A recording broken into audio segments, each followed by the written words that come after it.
Un fichier audio oublié refait surface comme un murmure venu des profondeurs du Sahel.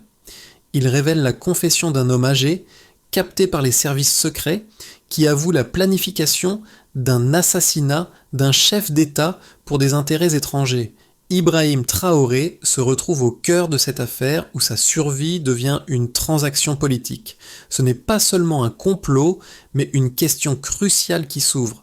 Jusqu'où s'étend la loyauté africaine et qui détient vraiment le pouvoir en Afrique? Ibrahim Traoré se trouve face à une vérité déstabilisante. Sa survie, la souveraineté de son pays et même l'avenir de l'Afrique sont tous liés à cette révélation. Ce fichier audio n'est pas simplement un enregistrement, mais une alerte sur les forces souterraines qui œuvrent pour maintenir l'Afrique sous influence étrangère. Les enjeux sont colossaux. Si la vérité éclate, les rapports de pouvoir au sein de l'Afrique et avec ses partenaires extérieurs pourraient être bouleversés. Dans un continent où la loyauté est parfois manipulée, où les alliances changent au gré des intérêts, cette révélation pourrait être le catalyseur d'un changement radical. Ibrahim Traoré doit non seulement gérer cette crise, mais aussi définir le futur de l'Afrique. Une Afrique où le pouvoir pourrait enfin être défini par ses propres peuples et non par des intérêts extérieurs. C'est un moment décisif. L'histoire de l'Afrique pourrait changer à jamais. Le fichier audio qui refait surface est une véritable bombe. Dans un enregistrement brut, un ancien diplomate, Al-Hajim Miga, avoue la planification d'un complot visant à assassiner Ibrahim Traoré, orchestré par des alliés étrangers. Cette confession est bien plus qu'une simple trahison. Elle dénonce un système profond où l'Afrique n'est qu'un terrain d'enjeu pour des puissances extérieures. Au cœur de cette révélation se trouve la question de la souveraineté africaine, un sujet qui, malgré les efforts des dirigeants, n'a jamais été véritablement adressé. Ibrahim Traoré, en tant que jeune leader du Burkina Faso, se voit confronté à une double menace, une tentative d'assassinat et une bataille pour l'avenir de son pays et de l'Afrique dans son ensemble. En écoutant cet enregistrement, Traoré réalise que les menaces auxquelles il fait face ne sont pas seulement physiques, mais aussi symboliques. Elles visent à déstabiliser toute une région, à maintenir l'Afrique sous domination. Le contexte géopolitique du Sahel, déjà fragile, rend cette révélation d'autant plus explosive. Les relations entre les États du Sahel sont déjà tendues, et cette situation pourrait exacerber les divisions. Les chancelleries étrangères, tout particulièrement celles des anciennes puissances coloniales, ne tardent pas à réagir.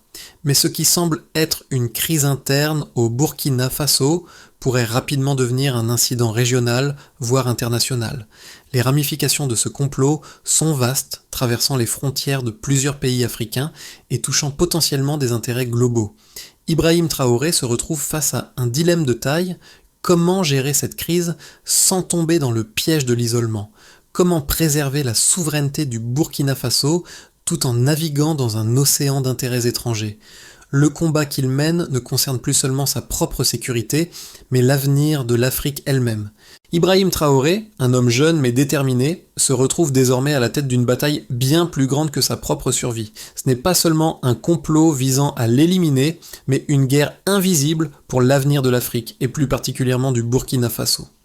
Traoré incarne l'espoir de toute une génération de leaders africains, ceux qui, comme lui, cherchent à renverser les structures de pouvoir imposées par l'histoire coloniale. Mais il se trouve face à un adversaire insidieux, le réseau complexe d'intérêts étrangers, dissimulé sous des alliances politiques et économiques. Le jeune président ne peut plus compter uniquement sur la loyauté de ses alliés traditionnels. Il doit maintenant faire face à une réalité brutale.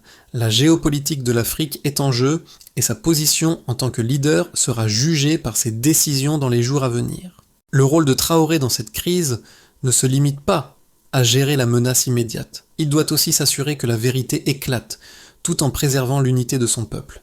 Mais il est aussi conscient que chaque mouvement qu'il fait est observé, non seulement par ses ennemis, mais aussi par les peuples de la région qui placent en lui leurs espoirs. Ce qui semble être une lutte pour sa propre sécurité personnelle devient rapidement une lutte pour la souveraineté africaine. À chaque étape, Traoré se confronte à des choix impossibles, où chaque décision pourrait être un tournant pour l'avenir de toute une région. La tension monte rapidement après la diffusion du fichier audio, et les événements prennent une tournure inattendue. Ibrahim Traoré se retrouve plongé dans une crise d'une ampleur inimaginable. Et ce n'est plus seulement le Burkina Faso qui est en jeu, mais la stabilité du Sahel tout entier. Le premier choc survient lorsque les services de renseignement du Burkina Faso interceptent une communication indiquant que l'attaque contre Traoré est imminente. À ce moment, les autorités burkinabées se lancent dans une contre-offensive rapide, les forces spéciales sont déployées autour du palais présidentiel et le pays se prépare à l'inévitabilité d'une confrontation. Cependant, ce qui semblait être une attaque isolée se révèle être la pièce maîtresse d'un complot plus vaste. L'enregistrement de l'ancien diplomate Al-Hajim Miga révèle un réseau complexe de conspirateurs impliquant des officiers en activité, des exilés politiques et des alliés étrangers. Il devient clair que le complot n'est pas simplement une tentative d'assassinat, mais une tentative de renverser un système en place pour maintenir la région sous une forme de tutelle étrangère. La situation prend une tournure plus dramatique lorsqu'une série de révélations supplémentaires éclate sur les canaux de communication publique, jetant de l'huile sur le feu des tensions régionales. Le Burkina Faso se retrouve isolé. Les chancelleries occidentales demandent des preuves tangibles, tandis que d'autres pays du Sahel commencent à se positionner en fonction de leurs intérêts. En parallèle, des messages cryptés entre Lomé, Abidjan et Ouagadougou révèlent que le complot a été soigneusement planifié pendant plus de 2 ans. Le rôle clé de certains pays voisins, notamment le Togo et la Côte d'Ivoire, dans cette tentative de déstabilisation, devient de plus en plus apparent. Traoré, conscient du danger imminent, comprend qu'il ne peut pas se contenter de se défendre contre les forces internes. Il doit aussi naviguer dans une mer de menaces diplomatiques et de pression extérieure. La première phase de l'opération commence par une série d'arrestations, mais la véritable tournure se produit le 8 janvier 2025, lorsque des forces spéciales burkinabées, ayant reçu une alerte cryptée, lancent une opération pour neutraliser les conspirateurs avant qu'ils ne frappent. Ce qui était prévu comme un simple coup d'État se transforme en un affrontement ouvert dans les rues de Ouagadougou. Les arrestations se multiplient, mais le gouvernement burkinabé reste sur la défensive, sachant que l'issue du conflit dépendra de la capacité de Traoré à maintenir son autorité. Ce qui se passe ensuite est un véritable renversement de situation. À la surprise générale, Ibrahim Traoré choisit de ne pas fuir, mais de rester dans son bureau présidentiel, refusant de quitter sa maison. Cette décision s'avère symbolique. Elle envoie un message fort à ses opposants, à ses alliés et à l'ensemble du peuple burkinabé. Il n'est pas question de céder à la pression. Dans le même temps, une nouvelle forme de coopération interafricaine se met en place. Le Burkina Faso reçoit l'aide discrète de certains pays voisins, comme le Mali et le Niger, qui, malgré leurs propres défis, reconnaissent le danger que représente ce complot pour la stabilité de la région. Les jours suivants sont marqués par une succession de révélations. Le rôle de l'Ouganda, qui a agi en tant que médiateur dans les coulisses, devient de plus en plus visible. Des rapports confidentiels montrent que Kampala a joué un rôle clé dans l'interception des communications entre les conspirateurs et a aidé les services de renseignement burkinabés à démanteler le réseau. Cela représente un tournant dans la dynamique régionale, car les pays africains commencent à comprendre l'importance de leur propre collaboration pour garantir leur sécurité et leur souveraineté. Dans ce climat d'incertitude et de tension, une question demeure. Comment cette crise affectera-t-elle les relations entre les nations africaines ? Ibrahim Traoré, au centre de ce tourbillon, semble comprendre que le défi qu'il affronte n'est pas seulement une question de politique interne, mais une lutte pour l'indépendance du continent africain face aux influences extérieures. Les preuves qui émergent au fil des jours apportent des éléments qui non seulement étaient à les révélations, mais changent la donne sur la scène internationale. Tout d'abord, un rapport de renseignement conjoint entre les services burkinabés et ougandais met en lumière une série de transactions financières suspectes impliquant des comptes bancaires appartenant à des sociétés écrans basées en Côte d'Ivoire et au Togo. Ces comptes ont reçu plus de 3 millions de francs CFA en transferts dissimulés émanant de plusieurs entreprises liées à d'anciens officiers militaires français. Ce chiffre, bien que n'étant pas immédiatement spectaculaire, fait office de point d'ancrage dans une enquête plus vaste démontrant les liens financiers et la circulation de fonds dans ce réseau de complot. Les services de renseignement ougandais, qui ont joué un rôle clé en interceptant les communications entre les conspirateurs, ont également mis à jour une série de messages codés datant de novembre 2024 à janvier 2025, interceptés lors d'une surveillance croisée. Ces messages, 12 en tout, détaillent les plans d'assassinat d'Ibrahim Traoré, ainsi que les instructions spécifiques concernant la coordination entre Lomé, Abidjan et Ouagadougou. L'un des messages clés mentionne l'utilisation du mot-clé Oryx, désignant l'activation du plan. Ces révélations confirment non seulement l'existence du complot, mais aussi son caractère transnational, impliquant des réseaux de coopération entre plusieurs pays africains et des acteurs externes. En outre, une autre donnée frappante se trouve dans les communications interceptées entre plusieurs acteurs du complot, montrant une intensification des échanges de renseignements militaires et des formations secrètes organisées par des agents étrangers. Un total de 16 séances de formation en stratégie de déstabilisation qui se sont tenues à Abidjan est révélé dans les rapports, illustrant le degré de préparation et de coordination de cette opération complexe. Ces séances ont été financées par des entités non identifiées, mais liées à des intérêts géopolitiques occidentaux. Ce lien direct entre le complot et les forces extérieures renforce l'idée que la crise au Burkina Faso pourrait être le résultat d'une stratégie de maintien de l'influence étrangère dans la région du Sahel. Les experts en renseignement soulignent un autre facteur clé, la montée en puissance des capacités de surveillance africaines qui se reflètent dans les données financières et de communication obtenues. Le volume de données interceptées par les services ougandais en collaboration avec le Burkina Faso témoigne de la maturité croissante des réseaux de renseignement africains. Ce phénomène est particulièrement significatif dans un contexte où, historiquement, les pays du Sahel ont été perçus comme vulnérables face à l'espionnage étranger. L'efficacité de cette collaboration interafricaine marque une évolution majeure dans les capacités de défense du continent. Dans ce cadre, les autorités burkinabées, tout en poursuivant l'enquête, ont décidé de partager une partie de ces preuves avec les Nations Unies et l'Union africaine, afin de légitimer la réponse du Burkina Faso et d'éviter une réponse trop influencée par des puissances extérieures. Ces données renforcent l'argument selon lequel l'Afrique peut, par elle-même, détecter et neutraliser les menaces tout en opérant dans un cadre régional de coopération. Mais la question qui se pose maintenant est de savoir quel impact ces révélations auront sur les relations diplomatiques au sein de l'Afrique et au-delà. Le rôle des puissances extérieures, notamment les anciennes puissances coloniales, reste un point de débat central. Le Burkina Faso, par son action, montre au monde entier qu'il est prêt à protéger sa souveraineté, mais à quel prix ? Alors que la situation au Burkina Faso devient de plus en plus tendue, deux points de vue opposés commencent à émerger dans le débat régional et international. D'un côté, certains analystes soutiennent que l'issue de cette crise pourrait renforcer la position de Ibrahim Traoré en consolidant son pouvoir et en donnant un signal fort de résistance à l'influence étrangère. Ces défenseurs estiment que la réaction rapide du Burkina Faso face à l'attaque ainsi que sa capacité à coordonner l'action avec d'autres nations du Sahel démontrent que le pays est en train de se forger une autonomie stratégique sans précédent.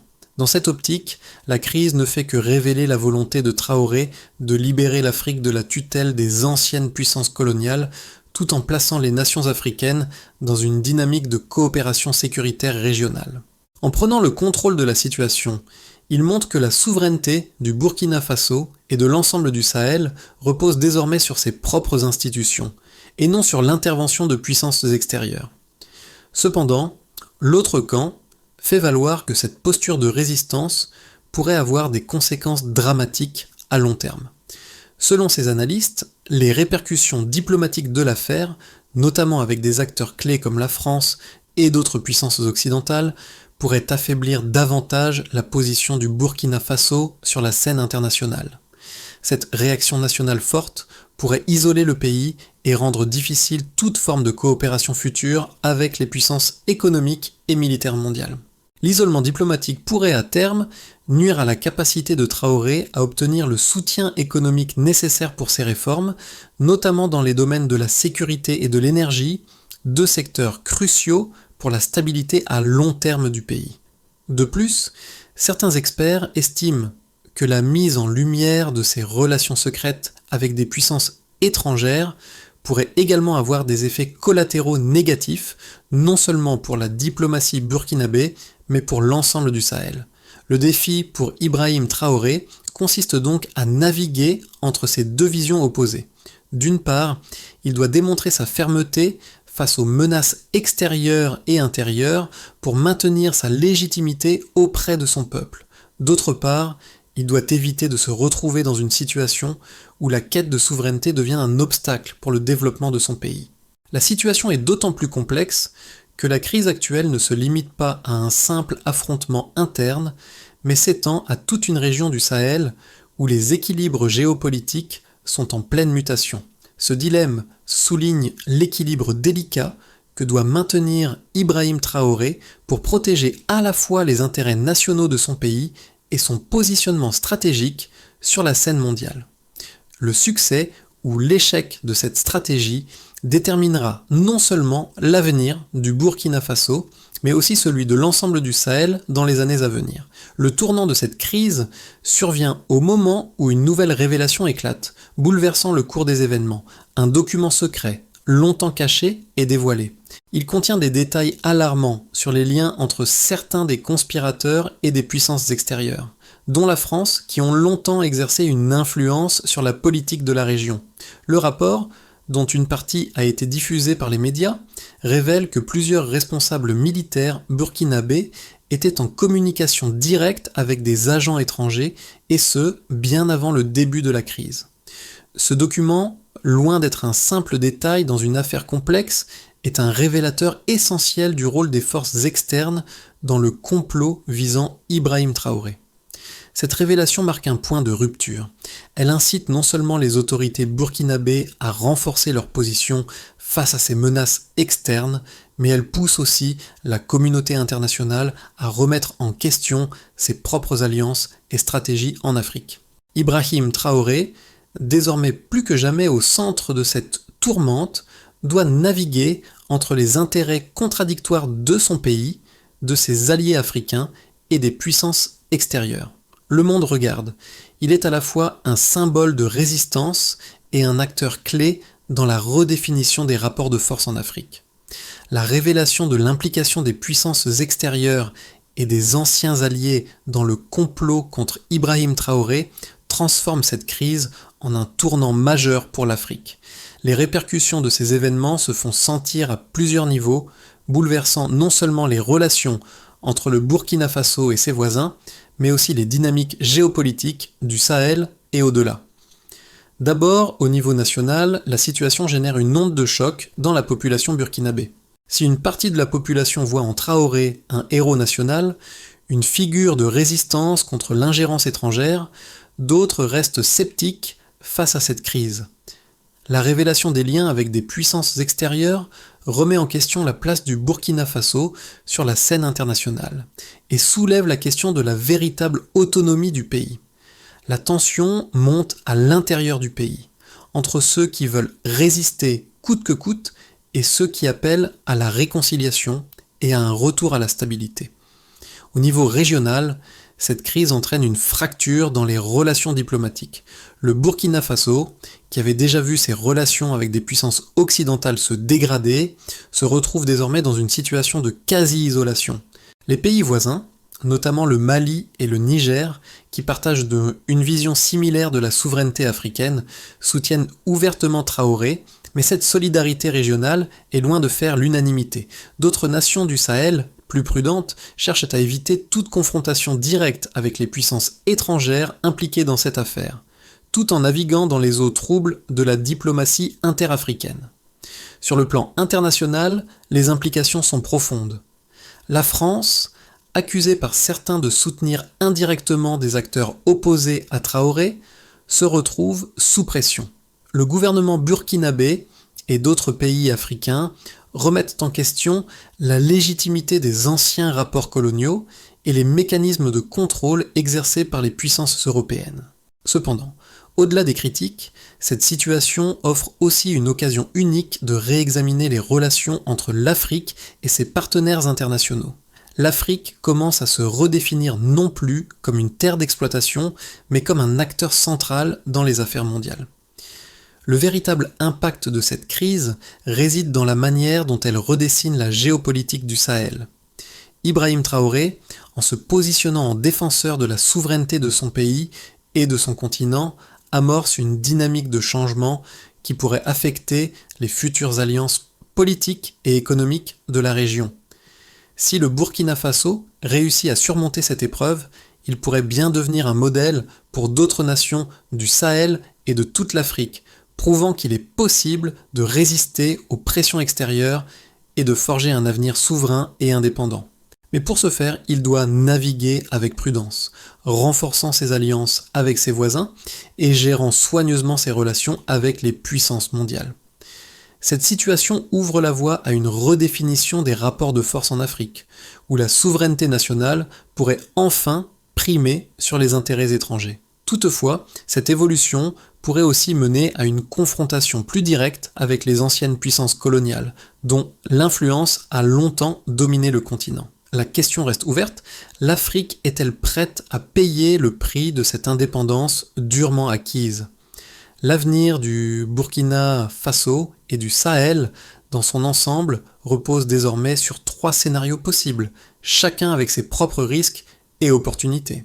Ces scénarios ne sont pas seulement des prévisions, mais des projections basées sur les dynamiques actuelles de la crise, les alliances internationales et l'évolution de la situation interne au Burkina Faso. Premier scénario, celui de base, souvent décrit comme stabilité et résilience. Dans ce scénario, le Burkina Faso parvient à surmonter la crise en consolidant sa position à l'intérieur du pays et en renforçant ses alliances régionales. Ibrahim Traoré, en restant ferme, réussit à maintenir la cohésion de son gouvernement et à éviter un isolement diplomatique total. La solidarité croissante au sein du Sahel, notamment entre le Burkina Faso, le Mali et le Niger, se renforce, créant une nouvelle dynamique de coopération africaine. Le pays commence à se reconstruire sur les bases de cette solidarité régionale, et la question de la souveraineté africaine prend une nouvelle dimension.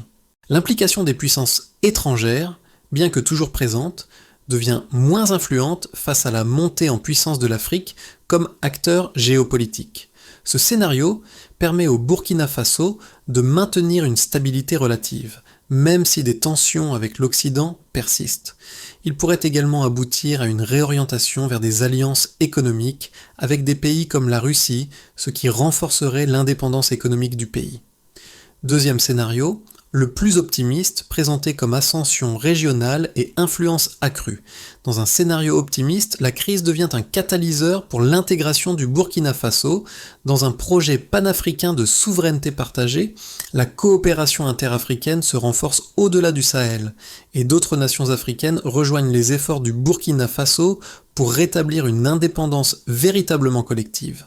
Le soutien croissant des pays africains et des organisations panafricaines permet au Burkina Faso de s'imposer comme un modèle de résistance et de développement autonome.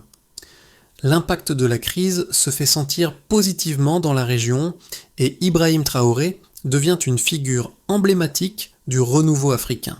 L'isolement diplomatique n'est que temporaire et le pays se tourne vers des partenaires non occidentaux pour renforcer sa position sur la scène mondiale tout en attirant des investissements dans des secteurs clés comme l'énergie, la technologie et la cybersécurité.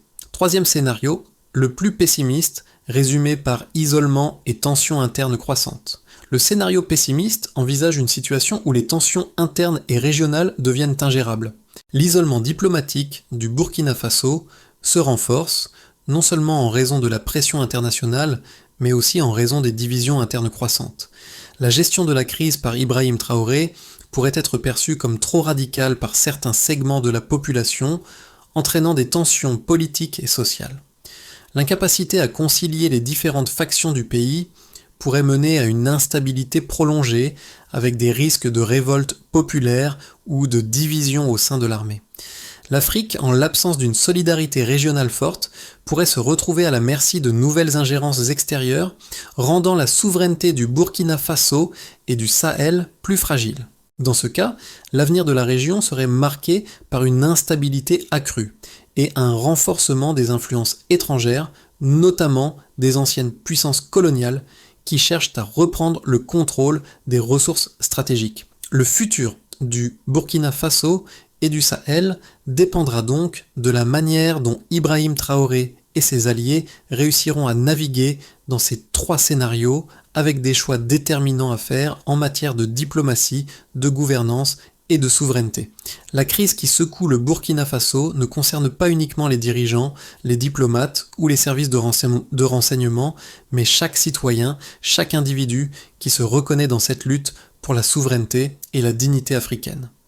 Ibrahim Traoré incarne malgré lui cette figure de résistance, mais il est aussi un symbole des défis quotidiens auxquels sont confrontées les populations africaines. Dans les rues de Ouagadougou, dans les marchés de Bobo-Dioulasso, les gens discutent de plus en plus de cette crise, mais au-delà de la politique, c'est une question de fierté et d'indépendance qui émerge. La souveraineté n'est plus un concept abstrait, elle devient une réalité vécue.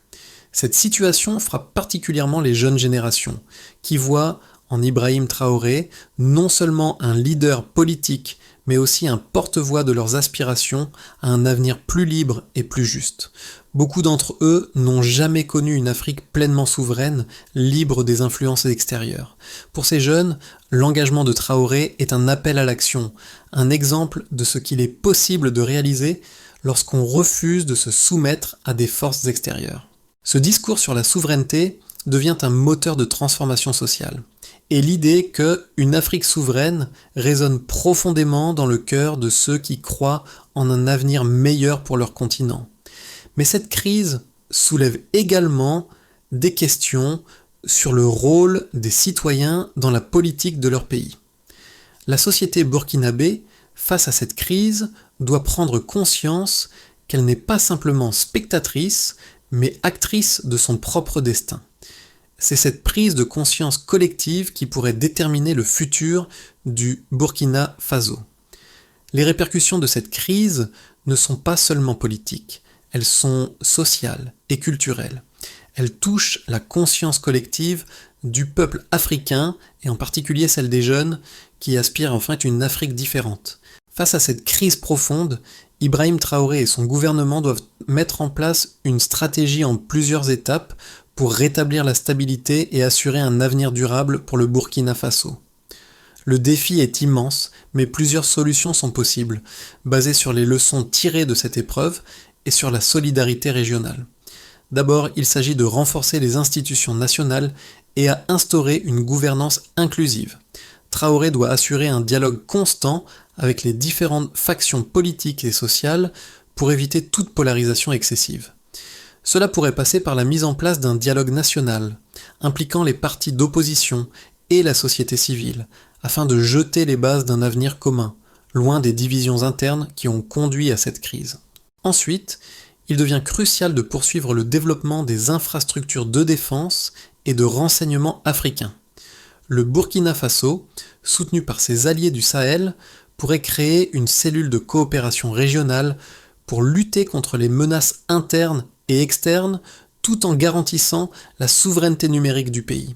Un partenariat renforcé avec d'autres nations africaines, comme le Mali et le Niger, permettrait d'assurer une plus grande résilience face aux tentatives d'ingérence extérieure.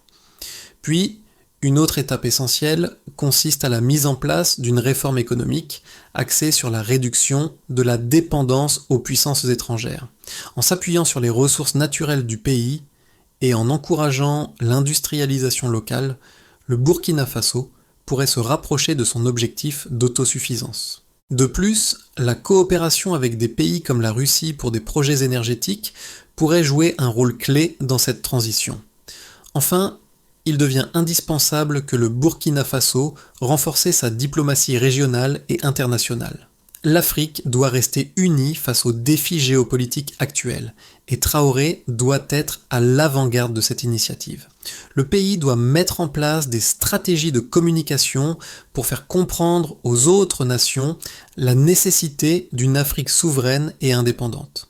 Ibrahim Traoré a traversé une épreuve qui dépasse les frontières de son propre pays. Il n'est plus seulement un président, mais un symbole de la lutte pour une Afrique autonome et indépendante. Dans les rues de Ouagadougou, les débats continuent, mais cette fois, ils portent sur un avenir à construire ensemble, loin des influences étrangères. La phrase « ce n'est pas un homme qu'ils ont voulu tuer, c'est une idée » résonne comme un leitmotiv dans l'esprit des Burkinabés et de nombreux Africains. C'est cette idée de souveraineté, d'autodétermination, qui perdure au-delà des tentatives de renversement de pouvoir. La révélation du complot a non seulement révélé les failles de l'ordre mondial, mais elle a aussi ouvert les yeux des peuples africains sur l'importance de leur propre voix dans la construction de leur avenir. Pour Ibrahim Traoré, ce n'est pas une victoire personnelle, mais une victoire collective pour un continent qui aspire à son indépendance. Ce qui a été brisé ce jour-là, ce n'était pas la sécurité d'un homme, mais la confiance d'un peuple dans ses capacités à résister. Et désormais, la souveraineté de l'Afrique est plus qu'un simple rêve. Elle est un projet commun. À l'heure où l'Afrique prend son destin en main, les questions demeurent. Ibrahim Traoré, à travers son discours et ses actions, invite les Africains à réfléchir sur leur avenir. Comment l'Afrique peut-elle se réinventer pour ne plus être un terrain d'enjeu pour d'autres puissances, mais un acteur central sur la scène mondiale ? Cette crise, bien qu'elle ait secoué le Burkina Faso, offre une opportunité unique, celle de remettre en question les rapports de force anciens, de repenser la coopération entre nations africaines et de tracer une voie vers une véritable souveraineté collective. Les défis sont nombreux, mais ils ne sont pas insurmontables. Et vous, que pensez-vous de cette dynamique nouvelle pour l'Afrique ? De la souveraineté à la coopération régionale, chaque citoyen, chaque dirigeant a un rôle à jouer dans ce grand projet. Il est temps de repenser nos alliances, de redéfinir notre place dans le monde. L'avenir de l'Afrique est entre nos mains, et la route vers un continent plus fort commence aujourd'hui. Le Burkina Faso, sous le leadership d'Ibrahim Traoré, n'a pas seulement survécu à une tentative de complot, il a posé les bases d'une Afrique nouvelle, unie et souveraine.